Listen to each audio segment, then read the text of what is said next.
Saudara-saudari yang terkasih, kali ini saya mengajak kita semua untuk kembali menyegarkan pemahaman kita tentang sakramen baptis. Satu dari 7 sakramen dalam gereja kita dan sakramen yang paling pertama kita terima sebelum menerima sakramen-sakramen yang lain. Pertama, sakramen baptis adalah pintu gerbang menuju kehidupan yang baru. Sebelum kita dibaptis, kita adalah manusia biasa, seperti manusia pada umumnya. Secara lahiriah seperti makhluk hidup pada umumnya. Bisa bernafas, bisa bicara, bisa bernyanyi, bisa berpikir, bisa bekerja, dan bisa dalam banyak hal lainnya. Namun, pembaptisan membuat kita menjadi manusia yang berbeda. Saat kita dibaptis, kita bersentuhan langsung dengan rahmat Allah. Saat itulah kita menjadi manusia rohani. Bukan lagi sebagai makhluk hidup saja, melainkan sebagai makhluk rohani juga. Inilah yang dimaksudkan dengan masuk dalam kehidupan yang baru. Dengan kata lain, sebelum baptis, kita hidup di luar rahmat Allah. Sekarang dengan pembaptisan, kita masuk dalam rahmat Allah. Kita hidup dalam rahmat Allah.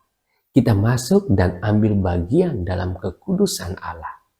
Hidup kita pun menjadi kudus karena kita berada di bawah sinar kekudusan Allah. Kedua, sakramen baptis membuat kita menjadi anak-anak Allah. Kita menjadi anak angkat Allah. Menjadi anak-anak Allah berarti ikut dalam daftar warisan kekayaan Allah, yakni menjadi ahli waris kerajaan surga.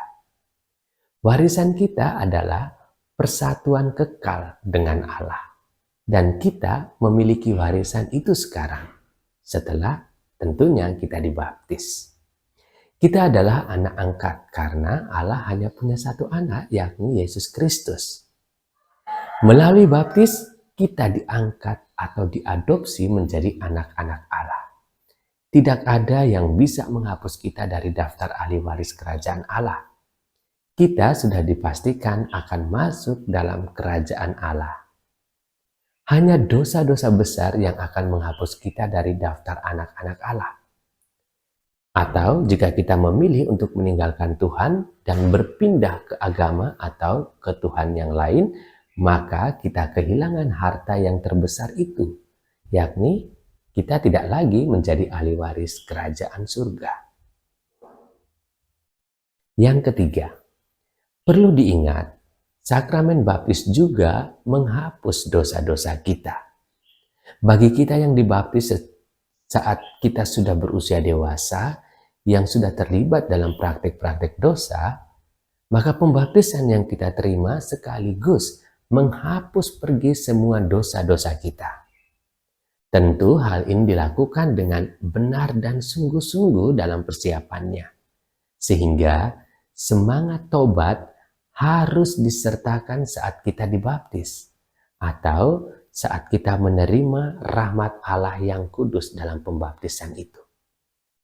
Di sini kita memahami bahwa dosa adalah keadaan tanpa rahmat Allah. Sehingga ketika rahmat Allah itu diterima dalam pembaptisan, maka dengan sendirinya dosa itu lenyap. Ingat, dosa dan rahmat Allah secara alamiah tidak akan pernah bisa berdampingan atau tinggal bersamaan dalam satu pribadi yang sama. Jika ada rahmat Allah, maka pergilah dosa. Atau jika ada dosa, berarti tidak ada rahmat Allah. Keempat, kita perlu selalu mengingatkan diri kita bahwa pembaptisan yang kita terima memang membuat kita masuk dalam keadaan berahmat bersama Allah. Tetapi kecenderungan kita untuk berbuat dosa masih tetap ada dalam diri kita. Kita semua bahkan akan mati pada suatu waktu. Baptisan tidak membuat kita tiba-tiba menjadi makhluk yang lain yang tahu segala hal, yang bersayap, atau yang melayang, atau yang menjadi tak kelihatan oleh mata. Kita tetaplah manusia yang bisa menderita, bisa mati, bisa tidak tahu, dan cenderung memiliki hawa nafsu yang tidak terkendali. Kita tetaplah manusia yang masih cenderung lemah, jatuh pada dosa-dosa. Semua hal ini tidak seharusnya membuat kita pesimis atau putus asa, karena jiwa yang sudah dibaptis akan selalu mempunyai akses menggapai rahmat Allah yang menyelamatkan kita. Pembaptisan akan membuat kita jauh lebih mudah menggapai kekudusan lagi. Kelima, masih melanjutkan poin yang keempat tadi, bahwa selain kita menerima rahmat kekudusan dari Allah, pembaptisan juga meninggalkan dalam jiwa kita, satu ciri atau kualitas atau karakter baptis yang permanen dan khas. Jika kita melakukan dosa setelah baptis, maka kita memisahkan diri kita dari Tuhan dan dari aliran kehidupan ilahinya. Kita kehilangan rahmat pengudusan. Namun, kita tidak kehilangan ciri atau kualitas baptis atau karakter baptis kita. Justru karena kita memiliki ciri atau kualitas baptis atau karakter baptis itu, maka kita memiliki hak untuk menerima sakramen tobat atau pengakuan dosa dan mendapatkan kembali rahmat yang telah hilang akibat dosa itu. Jika jiwa kita tidak memiliki ciri atau kualitas baptis, maka kita tidak dapat pergi ke pengakuan dosa. Dosa akan tetap tidak diampuni. Jiwa akan tetap mati secara rohani. Hal itu juga berlaku untuk 5 sakramen yang lainnya. Tidak satu pun dari sakramen-sakramen itu dapat kita terima kalau jiwa kita tidak memiliki ciri atau kualitas atau karakter baptis. Kita tidak bisa menerima Ekaristi, kita tidak bisa menerima Krisma, kita tidak bisa menerima sakramen pengurapan orang sakit, sakramen imamat atau sakramen perkawinan kalau kita belum dibaptis.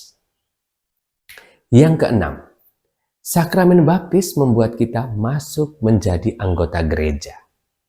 Tanda baptis atau karakter baptis tadi yang membekas permanen dalam jiwa kita karena pembaptisan membuat kita secara langsung menjadi bagian dari tubuh Kristus, anggota gereja. Yang karena sudah menjadi bagian dari tubuh mistik Kristus, menjadi anggota gereja, maka kita pun wajib yang pertama bertindak seperti Yesus, karena kita adalah bagian dari tubuh Yesus. Dan yang kedua adalah kita harus taat pada wakil Kristus, yakni paus, uskup, dan imam. Dua hal ini adalah konsekuensi logis yang harus kita lakukan karena pembaptisan yang kita terima. Terlepas dari dua kewajiban ini, maka tanda baptisan itu menjadi tidak berdaya meskipun tidak terhapuskan. Poin yang ketujuh, sakramen baptis adalah hal yang perlu untuk keselamatan. Percuma kita hidup lama, sehat, bergelimang harta, tetapi kita tidak punya ikatan yang pasti dengan kehidupan abadi atau kalau kita tidak punya persatuan yang kekal dengan Allah. Semuanya yang ada di muka bumi ini tidak ada yang abadi. Semua akan berakhir pada waktunya. Dan semuanya akan menjadi sia-sia atau percuma jika kita tidak punya ikatan persatuan dengan Allah yang kekal. Jika seseorang tidak dilahirkan kembali dari air dan roh, ia tidak dapat masuk ke dalam kerajaan Allah. Kata Yesus kepada Nikodemus dalam Injil Yohanes bab 3 ayat 5. Dan perintah Yesus kepada para rasul adalah, pergilah ke seluruh dunia, beritakanlah Injil kepada segala makhluk. Siapa yang percaya dan dibaptis akan diselamatkan. Tetapi siapa yang tidak percaya dan dengan kata lain tidak dibaptis akan dihukum. Dalam Markus bab 16 ayat 15-16. Kedua kutipan kitab suci ini sangat jelas bagi kita bahwa baptis adalah syarat yang diperlukan untuk selamat. Syarat untuk bergabung dalam ikatan persatuan dengan Allah. Saudara-saudari yang terkasih, demikianlah 7 poin untuk kita renungkan sehubungan dengan sakramen baptis. Selamat merenung dan semoga kita semakin bisa memaknai arti baptis dalam hidup kita sehari-hari. Akan ada video lain yang membantu kita memahami sakramen baptis. Jangan lelah untuk terus belajar. Salam selalu.